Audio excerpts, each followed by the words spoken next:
She abandoned him and their 5 kids. 10 years later, she came back and was stunned to find what he'd done without her. Stay tuned, It you hasn't been won't easy believe what since she she found. left. And tell But us look in at these comments where you are amazing watching children. from. They Jackson are Reed my had world. always put family first. He was far from flawless, but his heart was in the right place, and for nearly a decade, he thought that mattered. Then one morning, he woke up to find Natalie gone.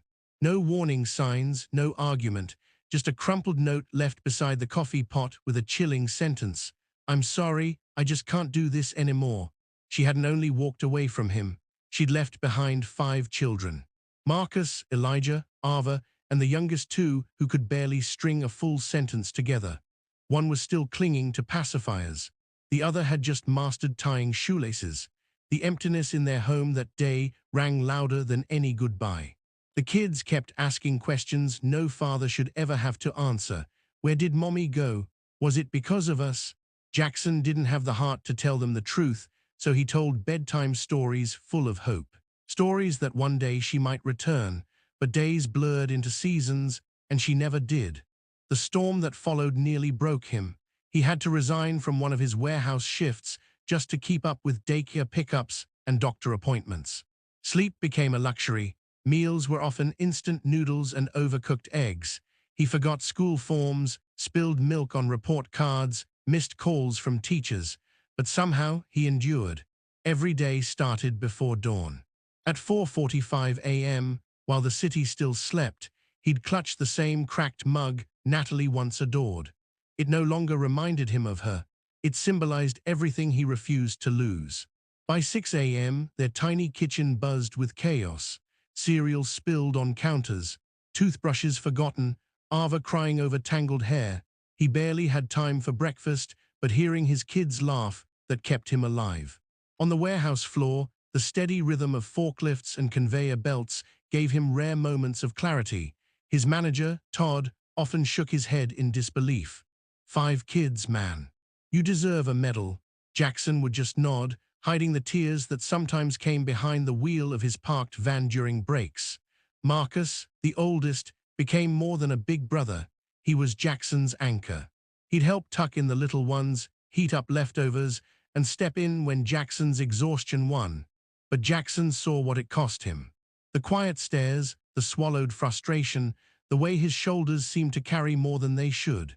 There were nights Jackson sat alone, staring at overdue bills, wondering how much more he could take. But then Ava would whisper, "You're my hero, Dad." And the ache in his chest would soften just enough to keep going. While others climbed corporate ladders and celebrated milestones, Jackson patched leaky ceilings, sewed Halloween costumes by hand, and became a bedtime storyteller, a soccer coach, a one-man village. Then exactly a decade after Natalie vanished, everything shifted again. It was just another Thursday. He came home, kicked off his boots, and sorted through the usual pile of mail, bills, junk, school flyers. And then he saw it, a letter. No return address, but the handwriting was unmistakable. Alicia. His heart stopped. His breath caught in his throat. 10 years, 10 birthdays, 10 Christmases, 10 first days of school, all without her. And now here she was, reaching out. Evan Parker stood in his mudroom, still coated in sawdust from the job site, when he found the envelope. No stamp, no sender, but the cursive scrawl on the front sent a jolt through him. Natalie. 10 years of scraped knees, school plays, growing pains and silent nights had passed without a word from her. And now, this letter. His hand trembled slightly as the noise of family life swelled behind him. His kids laughing in the kitchen, arguing about who got the last cookie, the dog barking for table scraps. This was the world he'd built from the ruins she left behind, and suddenly, it felt like it was being pulled into question. He didn't open it, not that night, not the next. For almost a week he carried the envelope in the inside pocket of his flannel jacket, close to his chest, but untouched. Every time he crouched to adjust scaffolding or lifted a plank, he felt it pressing into his ribs like a question he wasn't ready to answer. On Friday, something else shifted. His supervisor at the construction firm, a no-nonsense guy named Ray, called him into the trailer after the crew clocked out. "Shut the door," Ray said, beaming. "You've been steady for years now, man. You've shown grit, patience, and the kind of quiet commitment we want in leadership. We're offering you the project lead position." Evan's pulse stilled. More money, enough to get Sarah her braces, finally buy a decent used car, maybe even stash away something for Madison's future. But Ray kept going. "There's a catch. You'll be needed more often weekends, later nights, site walkthroughs, client calls. A real shift in load." Evan nodded, not surprised. More work meant less home. More gaps for Madison, the oldest, to keep filling. That night at their battered kitchen table, the kids long since asleep, Evan sat across from Madison, the flickering light catching her tired eyes. "I got offered a new role today," he said. Her expression lit up before she even spoke. "That's great, right?" He smiled, then hesitated. "It means I'd be around a lot less." She nodded after a pause, then said gently, "We'll figure it out, Dad. We always do." He knew she meant it, but he also knew what she'd already sacrificed. That night, alone, Evan finally opened the envelope. The handwriting he hadn't seen in a decade poured out a storm of apologies. Natalie admitted to crumbling under the weight of motherhood, to disappearing out of fear and shame. She'd gotten help, found God again, rebuilt her foundation. And now, she wrote, "I'd like to see the children. I want to try again. If you can find it in your heart to forgive me, maybe one day they will too." Evan gripped the letter tightly, the words echoing against years of pain. Forgiveness, for all the birthday candles blown out without her. For the panic attacks Sarah had at night. For the times Madison had to lie to her siblings, pretending everything was fine. For the questions none of them should have had to ask. And now Natalie was back, asking to step into a life they had to rebuild without her. She wanted a second chance, but she'd never once asked what her vanishing act had cost them. Evan folded the letter and set it down on the old wooden table, the surface worn from years of family dinners and homework nights. He didn't know what to do with it, not yet. His kids had earned the right to know, and more importantly, the right to choose. But a quiet shift had already taken root in his gut, and this time he wouldn't be swayed by emotion or nostalgia. He'd spent over a decade shielding them, sacrificing sleep, money, time. He wasn't about to drop his guard now. The envelope remained untouched on the dining table for 2 full days, visible to everyone, but still off limits. Madison looked at it every time she walked past. Jordan asked once if it was serious. Evan just said yes, but not yet. The timing never felt right, not when Logan had a fever, not when the sink was leaking again, and not when he could barely keep his eyes open from back-to-back shifts. But by Sunday evening, with dinner winding down, he knew it was time. They'd eaten quietly, only the clatter of forks and the occasional giggle from the twins breaking the silence. After the dishes were cleared and the younger ones headed off to brush their teeth, Evan remained seated. "Guys," he said, keeping his voice even, "there's something I need to talk to you about." Madison froze immediately. He picked up the envelope, holding it up like a fragile artifact. "This came earlier in the week. It's from your mom." The room went still, not a sound, not a single movement. "She says she wants to reconnect, that she's sorry, that she's changed." He didn't sugarcoat anything. He read every line aloud, the words catching in his throat even though his voice stayed calm. His hands, though, wouldn't stop trembling. When he finally looked up, Madison's face was stone, tight jaw, cold eyes. "Why now?" she asked. "Why not when we were little and scared and needed her?" Jordan stared hard at the wood grain on the table.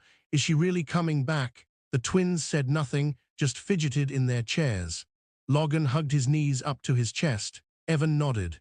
"She reached out, that's all. No decisions have been made, but I needed you to hear it first because it affects all of us." "She doesn't just get to walk back in," Madison said sharply. "We're not some Airbnb she can book after a decade." Nobody argued. That night, Evan found Madison in the hallway, staring at an old photo taped to the wall, one from 6 years ago, all of them in mismatched Christmas sweaters. "She wasn't there," Madison murmured. "I know," Evan said. "I don't even remember what her voice sounds like anymore."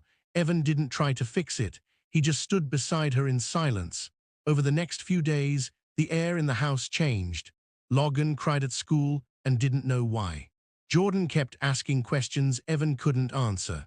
The twins, usually inseparable bundles of laughter, had grown quiet, uncertain. Natalie's letter had seeped into their home like a silent fog, heavy, invisible, and impossible to shake. One night, as Evan tucked Logan in, the little boy whispered, "Does Mommy still love us?" Evan's chest tightened. "I think she does," he said gently, "but love doesn't always come with answers." Logan blinked. "Are you going to let her come home?" Evan paused, brushing a hand over his son's hair. "I don't know, but I won't do anything without you guys." And he meant it. After everything they'd been through, he would not let this undo them. The house felt weighed down, like it was holding its breath. Madison barely spoke. Jordan was irritable. Logan had started climbing into Evan's bed again in the middle of the night, just like he had when the nightmares used to come. Even Evan, usually calm under pressure, began making mistakes at work, cutting boards too short, losing track of time, standing still for too long while holding a wrench. Ray noticed. "You good?" he asked, pulling Evan aside in the break room. After a moment of hesitation, Evan told him. "Natalie reached out. It's been over a decade. Now she says she wants to come back." Ray let out a low whistle. 10 years? That's not a visit. That's a resurrection." Evan gave a half laugh, but it didn't reach his eyes. "I don't know what she wants. I don't know what to say." Ray didn't offer advice, just one steady line. "Whatever you choose, protect your peace." That evening, Evan sat alone at the kitchen table, the letter in front of him again. The words on the page hadn't changed, but the ache in his chest had grown sharper. The next morning, he called an attorney. He explained everything, her sudden disappearance, the letter, the emotional fallout, and asked one question. "What are my options?" The attorney didn't sugarcoat anything. "You've had full custody for over 10 years. She has no legal rights unless a judge grants them. But if she pushes, be prepared." That was all Evan needed to hear. Back at home, Madison had already been doing her own digging. "I found her," she said, sliding a phone across the table. Evan leaned in, and there she was, Natalie, smiling in photos beside unfamiliar faces. But the captions told a different story. Posts asking for help, donation links, one campaign titled "Fresh Start After Hardship." "She's not here because she loves us," Madison said quietly. "She's here because she's drowning."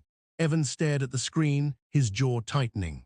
This wasn't about family or remorse. It was about survival. The very next morning, he hired a private investigator. "No assumptions," he told him, "just the truth.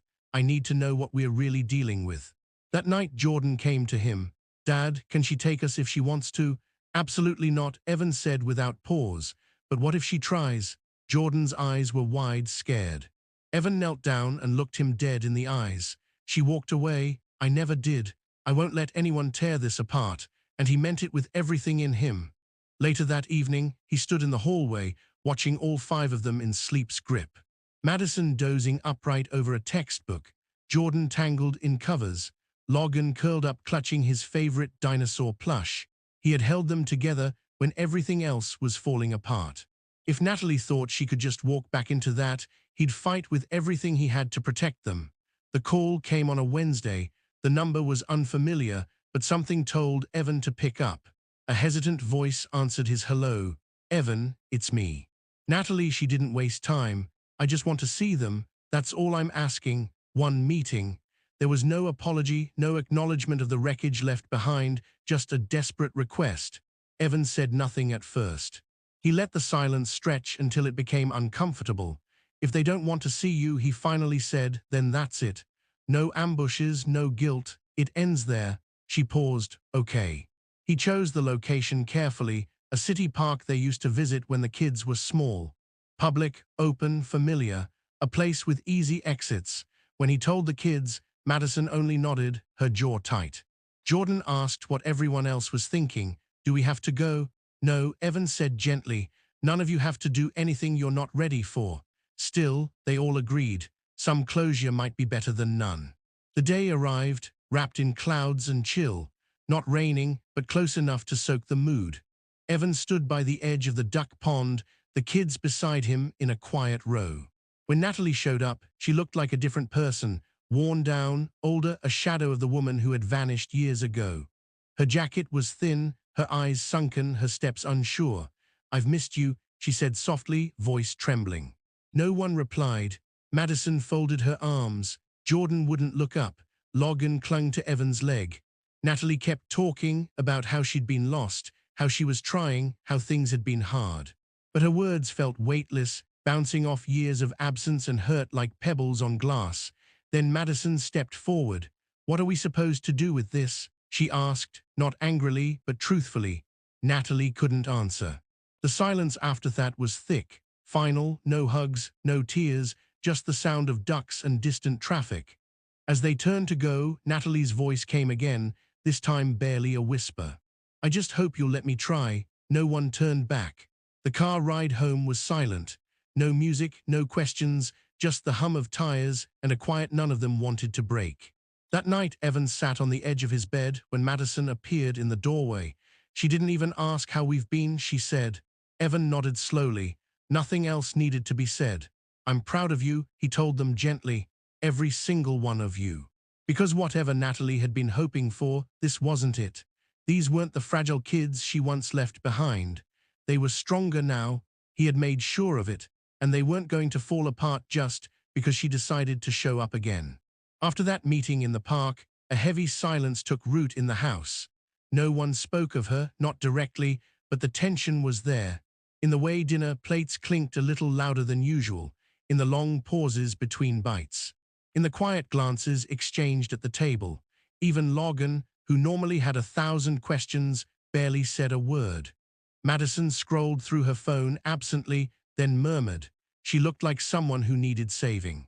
Not someone who came back for love. Evan didn't say anything because deep down he was starting to believe the same. 3 days passed, then the phone rang. It was the private investigator. "You may want to sit down," he warned. Evan listened closely as the truth came fast and hard. Natalie was in serious financial trouble. Her credit was wrecked, multiple cards maxed out, 2 civil suits pending, and an eviction filed less than 2 months ago. She'd held a string of temp jobs, none lasting more than 8 months, and the online fundraiser Madison had found, that was real and barely keeping her afloat. But the final blow hit hardest. "She's been talking about you," the investigator added, "mentioning your name to acquaintances, online threads. It's clear she thinks getting back into the kids' lives might solve her problems." Evan leaned back in his chair, still holding the phone, heart heavy but clear. There it was. She hadn't returned for a reunion. She'd come searching for a life raft. That night, he gathered the kids around the table. The air in the room was delicate, uncertain. He placed a manila folder on the table, full of printouts and evidence. "You deserve to see the truth," he said quietly. "No lies, no guessing." Madison flipped through the pages silently. Jordan read with furrowed brows. Logan leaned into Evan's side, wide-eyed. "She's struggling," Madison finally said, voice calm but sure. Evan nodded. "Yes, but not in the way she wants us to believe." Logan looked up, whispering, "So she's not here because she misses us?" "No, baby," Evan said, pulling him close. "She came back because she needs help, but that doesn't mean we owe her anything." The weight of it settled over them like fog. No one said a word after that. They didn't need to. The truth had done its job. Natalie hadn't returned for forgiveness. She had returned because she had nowhere else to go, and Evan had already made his decision. Later that night, once the house was quiet, he opened the drawer of his desk and pulled out an envelope he had sealed nearly 3 years before. Inside were neatly arranged documents, contracts, signatures, legal confirmations. The following evening, he sat the kids down again at the dining table. This time, there was something else in his eyes, relief. "There's something I've been waiting to share until the time felt right," he said. Madison looked up, curious. Jordan leaned forward, elbows on the table. Evan opened the envelope slowly, revealing official paperwork with embossed stamps and crisp signatures. "I've been saving for all of you, planning, investing, making sure that no matter what happens, you'll always be protected. Not just college, not just emergencies, security." He took a breath, "And I worked with a lawyer to make sure no one could ever take you away from me." Madison's eyes narrowed slightly. "What do you mean?" Evan's voice was steady. "I adopted all 5 of you. It's official.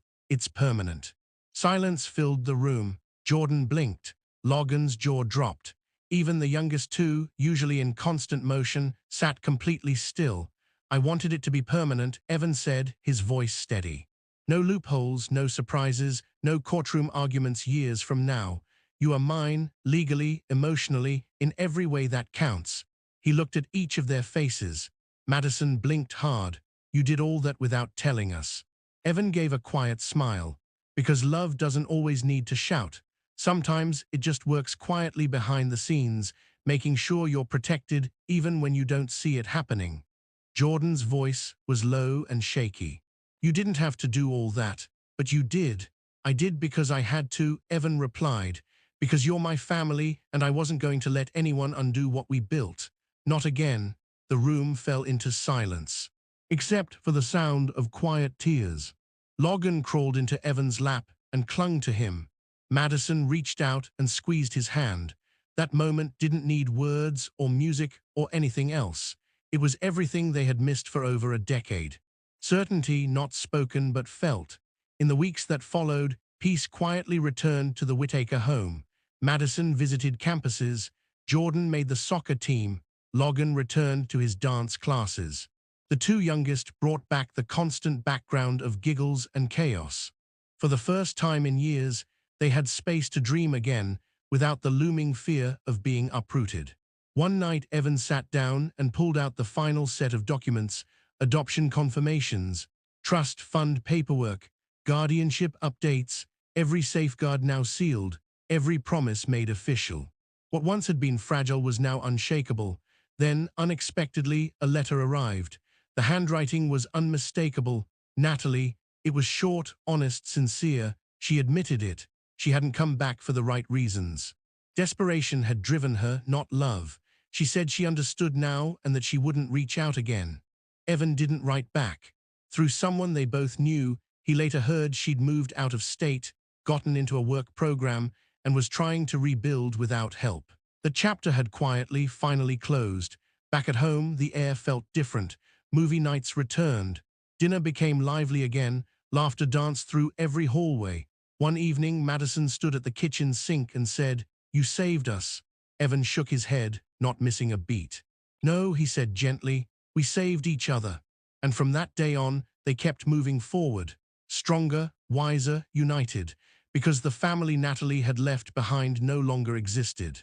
This was the family Evan had built with his own two hands. He didn't just raise 5 kids on his own. He built a foundation they could stand on for life.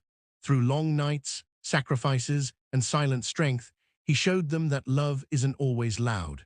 It's about showing up again and again, no matter what. He never needed recognition. He just needed them whole, safe, and free. And in the end, he gave his children something their mother never could. A love without conditions and security that no one could take away. So now I ask you, what would you do if someone you once trusted returned after vanishing for years, asking for a second chance? Would you open that door? Share your thoughts in the comments. We want to hear your story. And if this one moved you, inspired you, or reminded you of the strength of real family, don't forget to like, subscribe, and hit the notification bell. Thank you for watching. We'll see you in the next story.